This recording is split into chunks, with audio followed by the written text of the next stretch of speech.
Hi friends, welcome to Halima vlogs. Skip பண்ணாமல் full video பாருங்கள். Subscribe பண்ணாதவங்க சப்ஸ்கிரைப் பண்ணிக்கோங்க. அப்பாவின் மாற்றங்கள் சிறுகதை. அன்று காலையில் கல்லூரி செல்லும் பரபரப்பு இல்லாமல் டைனிங் டேபிளில் அமர்ந்திருந்தாள் ஸ்வேதா. அவளது இடது கையில் செல்போன் பிடித்து இருக்க, வலது கை அம்மா திலக செய்த சுவையான புதினா சட்னியில் தோசை தொட்டு வாயில் போட்டு கொண்டாள் ஸ்வேதா. எதிரில் அப்பா குமரவேல் ஆபீஸ் கிளம்ப தயாராக நிலையில் நிதானமாக அமர்ந்து சாப்பிட்டு கொண்டிருந்தார். முன்பெல்லாம் அப்பாவோடு சாப்பிட அமர்வது கொடுமைதான். ஓயாமல் கத்திக்கொண்டே இருப்பார்கள்.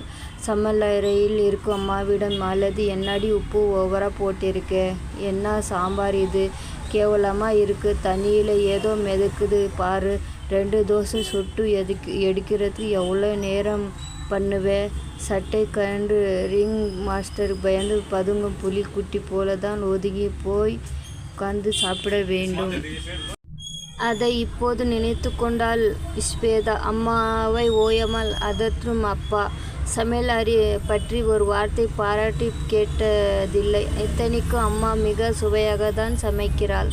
ஆனால் அப்பா குறை சொல்லவில்லை என்றால் உணவு தொண்டைக்குள் இறங்காது. அந்த நிலையிலும் டைனிங் டேபிளுக்கு செல்போனுடன் வந்தால் மிகவும்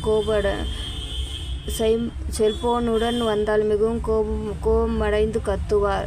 இது என்ன, சாப்பிடுற நேரத்தில் மொபைல் நோண்டிக்கிட்டு என்பார். அவள் அலுவலகம் விஷயமாக நண்பர்களோடு பேசியபடி சாப்பிடுவார். அதை யாரும் கேட்க முடியாது. அவரின் செயல்கள் அநாதிக்க மனப்பான்மை கொண்டதாகவே ஸ்வேதாவுக்கு தோன்றும். சமையல் நல்லா இருக்கு மாலதி. அப்பாவிடமிருந்து வரும் பாராட்டுக்கு அம்மா ஆரம்பத்தில் ஏங்கியே இருந்தாள்.